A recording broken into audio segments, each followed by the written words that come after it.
L'Éternel parla à Moïse et dit, envoie des hommes pour explorer le pays de Canaan que je donne aux Israélites. Vous enverrez un homme de chaque tribu de leur père, chacun d'eux sera un prince. Moïse les envoya du désert de Paran, d'après l'ordre de l'Éternel, tous ces hommes étaient chefs des Israélites. Voici leurs noms. Pour la tribu de Ruben, Shamoua, fils de Zakour. Pour la tribu de Siméon, Shaphat, fils de Hori. Pour la tribu de Juda, Caleb, fils de Yéphuné. Pour la tribu d'Issachar, Yigal, fils de Joseph. Pour la tribu d'Éphraïm, Oshéa, fils de Noun. Pour la tribu de Benjamin, Palti, fils de Raphou.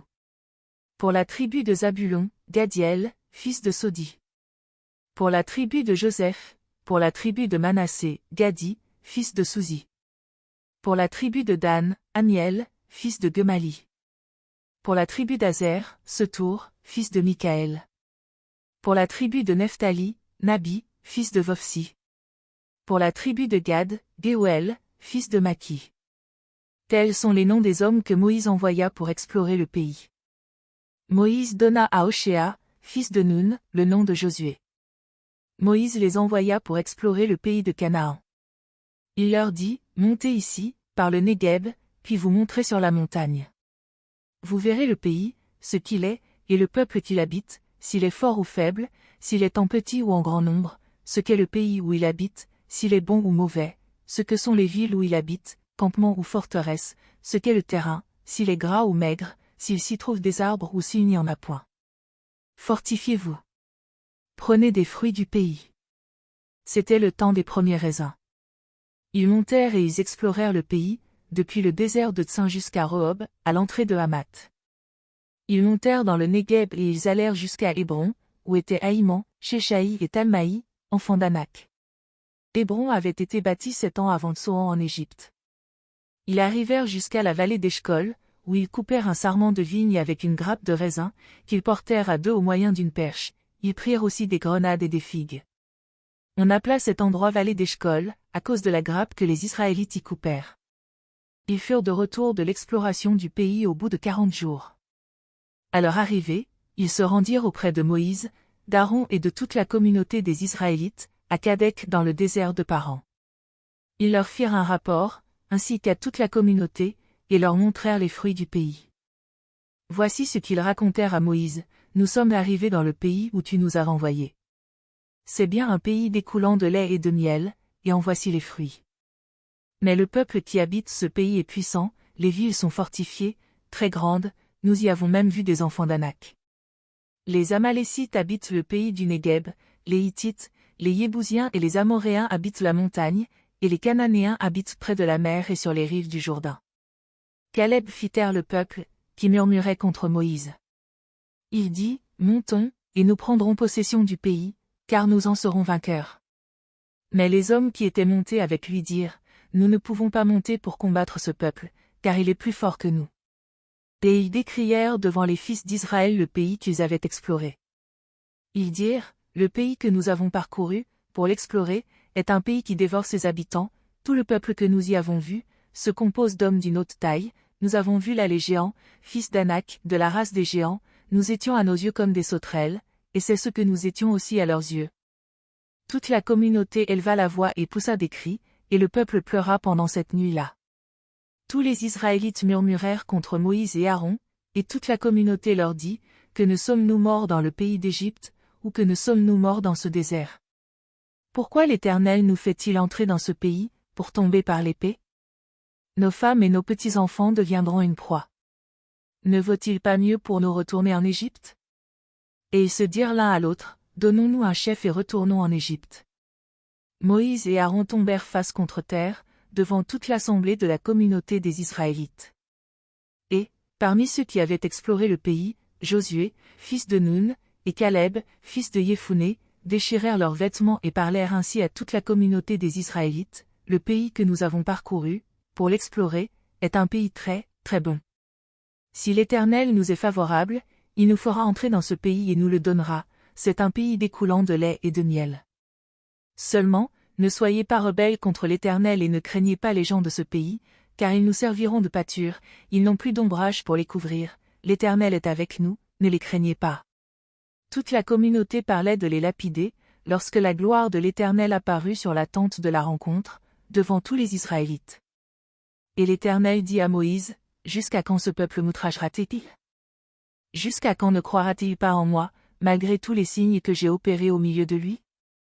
Je le frapperai par la peste et je le déposséderai, mais je ferai de toi une nation plus grande et plus puissante que lui. » Moïse dit à l'Éternel, « Les Égyptiens la prendront, eux du milieu desquels tu as fait monter ce peuple par ta force, et ils le diront aux habitants de ce pays. Ils ont appris que toi, l'Éternel, tu es au milieu de ce peuple, que tu apparais face à face, toi, l'Éternel, que ta nuée se tient sur eux, que tu marches devant eux le jour dans une colonne de nuée, et la nuit dans une colonne de feu. Si tu fais mourir ce peuple comme un seul homme, les nations qui ont entendu parler de toi diront, l'Éternel n'avait pas le pouvoir de faire entrer ce peuple dans le pays qu'il avait juré de lui donner, c'est pour cela qu'il l'a égorgé dans le désert. Maintenant, que la puissance du Seigneur se montre dans sa grandeur, comme tu l'as déclaré en disant, l'Éternel est lent à la colère et riche en bienveillance, il pardonne la faute et le crime, mais il ne tient pas le coupable pour innocent, et il punit la faute des pères sur les fils jusqu'à la 3e et la 4e génération. Pardonne, je t'en prie, la faute de ce peuple selon la grandeur de ta bonté, comme tu as pardonné à ce peuple depuis l'Égypte jusqu'ici. Et l'Éternel dit, je pardonne comme tu l'as dit. Mais, je suis vivant. Et la gloire de l'Éternel remplira toute la terre. Tous les hommes qui ont vu ma gloire et les signes que j'ai opérés en Égypte et dans le désert, qui m'ont tenté déjà 10 fois et qui n'ont pas écouté ma voix, tous ceux-là ne verront pas le pays que j'ai juré à leur père de leur donner, tous ceux qui m'ont outragé ne le verront pas. Et parce que mon serviteur Caleb a été animé d'un autre esprit et qu'il a pleinement suivi ma voie, je le ferai entrer dans le pays où il s'est rendu, et sa descendance en prendra possession. Les Amalécites et les Cananéens habitent la vallée. Demain, tournez-vous et partez pour le désert, dans la direction de la mer des Joncs. L'Éternel parla à Moïse et à Aaron et dit, « Jusqu'à quand laisserai-je cette communauté méchante murmurer contre moi? J'ai entendu les murmures des fils d'Israël qui murmuraient contre moi. Dis-leur, je suis vivant. Oracle de l'Éternel, je vous traiterai certainement selon ce que vous avez dit à mes oreilles. Vos cadavres tomberont dans ce désert. Vous tous, que l'on a dénombrés, en vous comptant depuis l'âge de 20 ans et au-dessus, et qui avez murmuré contre moi, vous n'entrerez pas dans le pays que j'avais promis de vous faire habiter, excepté Caleb, fils de Yéphuné, et Josué, fils de Nun. Et vos petits-enfants, dont vous avez dit, ils deviendront une proie. Je les y ferai entrer, et ils connaîtront le pays que vous avez dédaigné. Vos cadavres, à vous, tomberont dans ce désert, et vos fils seront nomades 40 années dans le désert et porteront le poids de vos infidélités, jusqu'à ce que vos cadavres soient tous tombés dans le désert. Selon le nombre de jours que vous avez mis à explorer le pays, c'est-à-dire 40 jours, vous porterez le poids de vos fautes 40 années, une année pour chaque jour, et vous connaîtrez ma disgrâce. Moi, l'Éternel, j'ai parlé, et c'est ainsi que je traiterai cette communauté méchante qui s'est liguée contre moi. Ils tomberont tous dans ce désert, ils y mourront. Les hommes que Moïse avait envoyés explorer le pays et qui, à leur retour, avaient fait murmurer contre lui toute la communauté, en décriant le pays, ces hommes, qui avaient âprement décrié le pays, moururent frappés d'une plaie devant l'Éternel. Josué, fils de Nun, et Caleb, fils de Yéphuné, restèrent seuls vivants parmi ces hommes qui étaient allés explorer le pays. Moïse rapporta ces paroles à tous les Israélites, et le peuple mena grand deuil. Ils se levèrent de bon matin et montèrent au sommet de la montagne, en disant, « Nous voici. Nous monterons à l'endroit dont a parlé l'Éternel, car nous avons péché. » Moïse dit, « Pourquoi transgressez-vous l'ordre de l'Éternel? Cela ne réussira pas. Ne montez pas. Car l'Éternel n'est point au milieu de vous. Ne vous faites pas battre par vos ennemis. Car les Amalécites et les Cananéens sont là devant vous, et vous allez tomber par l'épée.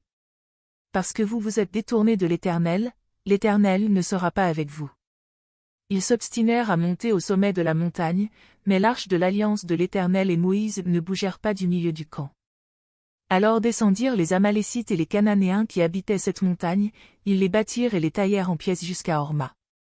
L'Éternel parla à Moïse et dit, « Parle aux Israélites et tu leur diras, quand vous serez entrés dans le pays que je vous donne pour y établir vos demeures, et que vous ferez à l'Éternel un sacrifice consumé par le feu, soit un holocauste, soit un sacrifice en accomplissement d'un vœu ou en offrande volontaire, ou bien dans vos solennités, pour produire avec votre gros et votre menu bétail une agréable odeur à l'Éternel, celui qui fera son oblation à l'Éternel présentera en offrande 1/10. 2 fleurs de farine pétrie dans 1/4 de hin d'huile, et tu feras une libation d'1/4 de hin de vin, avec l'holocauste ou le sacrifice, pour chaque agneau. Pour un bélier, tu feras une offrande de 2/10 de fleurs de farine pétrie dans 1/3 de hin d'huile, et une libation d'1/3 de hin de vin, tu l'offriras en agréable odeur à l'Éternel. Si tu offres un veau, soit comme holocauste, soit comme sacrifice en accomplissement d'un vœu, ou comme sacrifice de communion à l'Éternel, on présentera en offrande, avec le veau, 3/10 de fleurs de farine pétrie dans 1/2 hin d'huile, et tu présenteras une libation d'1/2 hin de vin, c'est un sacrifice consumé par le feu, d'une agréable odeur à l'Éternel. On fera ainsi pour chaque bœuf, pour chaque bélier, pour chaque petit des brebis ou des chèvres. Vous ferez ainsi pour chacune des victimes d'après leur nombre. Chaque autochtone présentera de la sorte ses offrandes, lorsqu'il offrira un sacrifice consumé par le feu, d'une agréable odeur à l'Éternel. Si un immigrant séjourne chez vous, ou se trouve au milieu de vous dans vos générations à venir, et qu'il offre un sacrifice consumé par le feu, d'une agréable odeur à l'Éternel, il l'offrira de la même manière que vous. Il y aura une seule prescription pour toute l'assemblée, pour vous et pour l'immigrant en séjour, ce sera une prescription perpétuelle pour toutes vos générations, il en sera de l'immigrant comme de vous, devant l'Éternel. Il y aura une seule loi, et une seule ordonnance pour vous et pour l'immigrant en séjour parmi vous. L'Éternel parla à Moïse et dit, parle aux Israélites, tu leur diras, quand vous serez arrivés dans le pays où je vous fais entrer, et que vous mangerez du pain de ce pays, vous prélèverez une offrande pour l'Éternel. Vous prélèverez un gâteau, les prémices de votre pâte, vous le prélèverez comme ce qu'on prélève de l'air. Vous donnerez en prélèvement pour l'Éternel une offrande des prémices de votre pâte dans toutes vos générations. Si vous péchez involontairement et si vous n'exécutez pas tous ces commandements dont l'Éternel a parlé à Moïse, tout ce que l'Éternel vous a ordonné par l'intermédiaire de Moïse, depuis le jour où l'Éternel a donné des commandements et plus tard dans vos générations à venir, si l'action a été commise involontairement, sans que la communauté s'en soit aperçue, toute la communauté offrira un jeune taureau en holocauste d'une agréable odeur à l'Éternel, avec son offrande et sa libation, selon l'ordonnance, elle offrira encore un bouc en sacrifice pour le péché. Le sacrificateur fera l'expiation pour toute la communauté des Israélites, et il leur sera pardonné, car il s'agit d'une faute involontaire, et ils ont apporté leur oblation consumée par le feu en l'honneur de l'Éternel et leurs victimes pour le péché devant l'Éternel à cause de leur faute involontaire. Il sera pardonné à toute la communauté des Israélites et à l'immigrant en séjour au milieu d'eux, pour tout le peuple, car il s'agit d'une faute commise involontairement. Si c'est une seule personne qui a péché involontairement, elle offrira une chèvre d'1 an en sacrifice pour le péché. Le sacrificateur fera l'expiation pour la personne qui a commis une inadvertance en péchant involontairement devant l'Éternel, quand il aura fait l'expiation pour elle, il lui sera pardonné. Quand on agira involontairement, il y aura une même loi pour l'autochtone d'entre les Israélites et pour l'immigrant en séjour au milieu d'eux. Mais si quelqu'un parmi les autochtones ou parmi les immigrants agit d'une manière délibérée, il blasphème l'Éternel, celui-là sera retranché du milieu de son peuple. Il a méprisé la parole de l'Éternel et il a violé son commandement, cette personne sera retranchée, elle portera le poids de sa faute. Comme les Israélites étaient dans le désert, on trouva un homme qui ramassait du bois le jour du sabbat. Ceux qui l'avaient trouvé ramassant du bois l'amenèrent à Moïse, à Aaron et à toute la communauté. On le plaça sous bonne garde, car ce qu'on devait lui faire n'avait pas été déclaré. L'Éternel dit à Moïse, cet homme sera puni de mort, toute la communauté le lapidera hors du camp. Toute la communauté le fit sortir du camp et le lapida, et il mourut, comme l'Éternel l'avait ordonné à Moïse. L'Éternel dit à Moïse, parle aux Israélites, et tu leur diras qu'à chaque génération ils se fassent une frange au bord de leurs vêtements, et qu'ils mettent un cordon violet sur cette frange du bord de leurs vêtements. Vous aurez cette frange, vous la regarderez et vous vous souviendrez de tous les commandements de l'Éternel pour les mettre en pratique, et vous ne suivrez pas les désirs de vos cœurs et de vos yeux qui vous conduiraient à vous prostituer. Vous vous souviendrez ainsi de tous mes commandements, vous les mettrez en pratique et vous serez saints pour votre Dieu. Je suis l'Éternel, votre Dieu, qui vous ai fait sortir du pays d'Égypte, pour être votre Dieu. Je suis l'Éternel, votre Dieu.